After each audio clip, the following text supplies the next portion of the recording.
उतारना भी जानते हैं,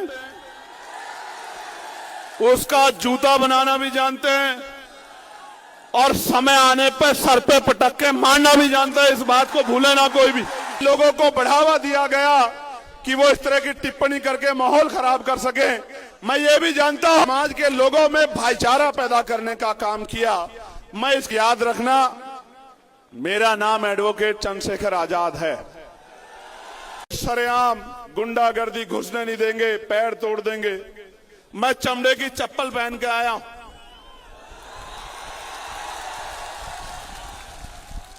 और भीम आर्मी का, आजाद समाज पार्टी का झंडा और डंडा दोनों इतने मजबूत हैं। और मैं बता देना चाहता हूं कि हम चमड़ा उतारना भी जानते हैं, उसका जूता बनाना भी जानते हैं और समय आने पर सर पे पटक के मारना भी जानते हैं। इस बात को भूले ना कोई भी।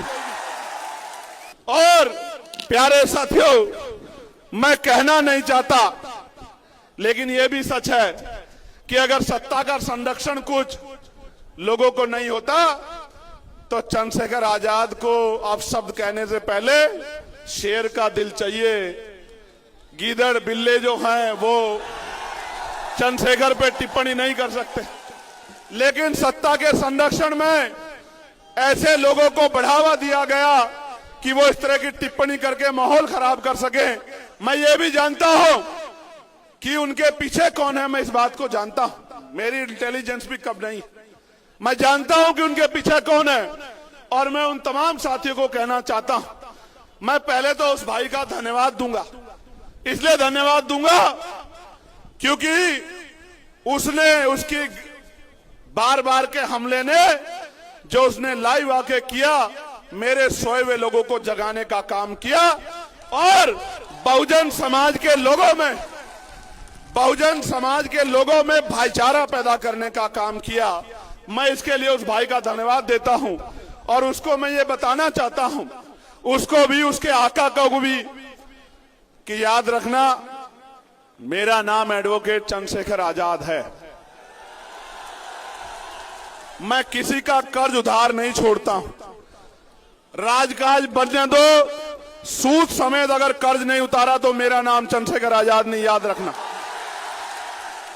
प्यारे साथियों, मैं इसलिए नहीं कहना चाहता उन लोगों पे कुछ भी, क्योंकि वो एक सोची समझी साजिश से काम कर रहे हैं। उनको पता आजाद समाज पार्टी ताकत बना रही है और वो ये भी जानते हैं कि चंद्रशेखर आजाद और तमाम साथी आजाद समाज पार्टी के मरने मिटने को तैयार हैं, लेकिन बहुजन समाज के अधिकारों को छीनने नहीं देंगे। इसलिए वो जानबूझ के हमारे जो नौजवान शक्ति है उसको पथभ्रष्ट करना चाहते हैं, उनका ध्यान उधर उधर करना चाहते हैं। मैं आपको कहना चाहता हूं, ऐसे किसी व्यक्ति पे मत ध्यान दो, अपने काम पे ध्यान दो। अगर आप मेरी बात पे पहरा देके अगले 6-7 महीने उस पे काम करते रहे, मैं गारंटी से कह सकता हूं कि पूरे उत्तर प्रदेश में किसी गरीब की तरफ आंख उठाने वाला कोई गुंडा बचेगा नहीं। मेरी बात को आप याद रखना। प्यारे साथियों, उत्तर प्रदेश के क्या हाल है? उत्तर प्रदेश में ऐलानिया कत्ल हो रहे हैं, ऐलानिया कत्ल। अभी बदायूं में ऐलानिया कत्ल हुआ। 2 महीने पहले सुधीर गुप्ता जी ने एप्लीकेशन दी कि मेरी जान को खतरा है, मुझे धमकियां मिल रही है, लेकिन उस बात को नजरअंदाज कर दिया गया। तो जाके एक अपराधी ने 2 लोगों की सरेआम हत्या कर दी। ये ऐलानिया कत्ल उत्तर प्रदेश में हो रहे और मुख्यमंत्री कहते हैं कानून का राज स्थापित है। मेरी बात पर गौर करना साथियों। संभल में किशोरी के साथ गैंगरेप हुआ, कल मैंने ट्वीट किया था, और मुख्यमंत्री कहते हैं हर चौराहे पे यमराज खड़ा है।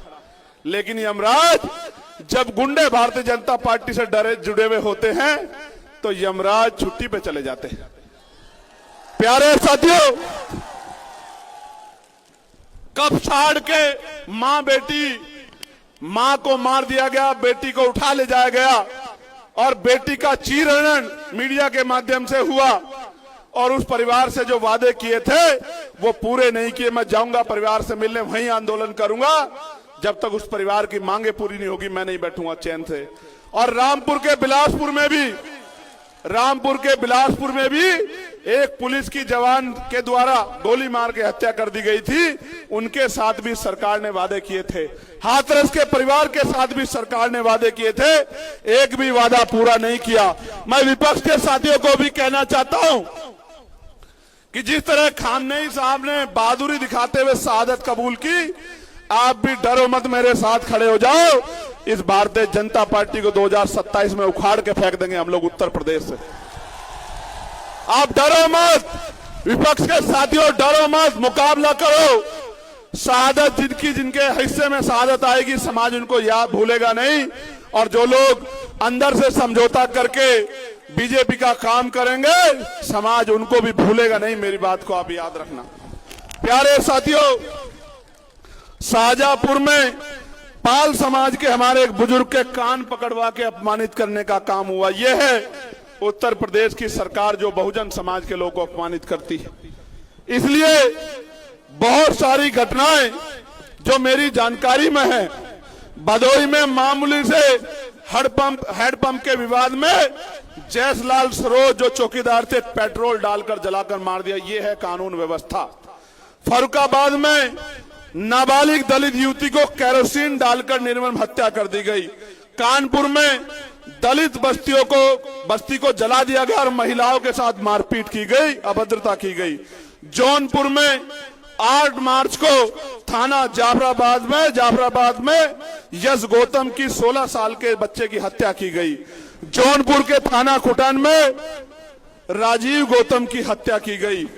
थाना लाइन बाजार में बस चालक ललई यादव की हत्या कर दी गई। थाना जाफराबाद में प्रेमचंद यादव की जो जन सेवा केंद्र चालक थे, उनकी निर्मम हत्या कर दी गई। प्यारे साथियों, लखनऊ में सूरज गौतम नाम के छोटे से एक युवक की, जिसने सिर्फ होली की बधाई दी थी, उसकी हत्या कर दी गई। मोहम्मद उन्नैन नाम के नाबालिग छात्र की सर पे गोली मार के लखनऊ प्रदेश की राजधानी में हत्या कर दी गई। बालागंज में निषाद समाज की युवती की निर्मम हत्या दुष्कर्म का विरोध करने पे कर दी गई। बाराबंकी में मोहम्मदपुर थाना क्षेत्र से 100 मीटर की दूरी पे निषाद समाज की बच्ची की पेट्रोल डालकर जिंदा जलाकर हत्या का मामला सामने आया। और प्रयागराज में दलित छात्रों के साथ भेदभाव का इतना बड़ा मामला सामने आया।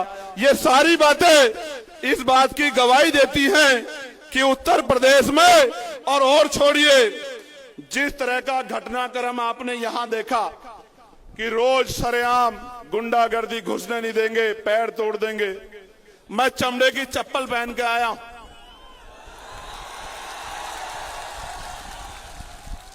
और भीम आर्मी का, आजाद समाज पार्टी का झंडा और डंडा दोनों इतने मजबूत हैं। और मैं बता देना चाहता हूं कि हम चमड़ा उतारना भी जानते हैं, उसका जूता बनाना भी जानते हैं, और समय आने पर सर पे पटक के मारना भी जानते हैं। इस बात को भूले ना कोई भी। प्यारे साथियों, हमें ऐसे गैर जिम्मेदार लोगों की बातों में आके, जिस तरह की गैर जिम्मेदारी यहाँ के कुछ अति ऊर्जावान और गैर जिम्मेदार नौजवानों ने दिखाई किसी के इशारे पे, उनकी बातों में आके हिंसा के और असंवैधानिक रास्ते पे नहीं जाना। मुझसे वादा करो ऐसे हाथ आगे करके कि ऐसे गुंडों के चक्कर में नहीं पड़ोगे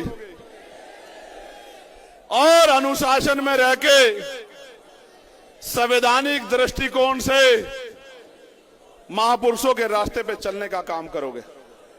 पक्का?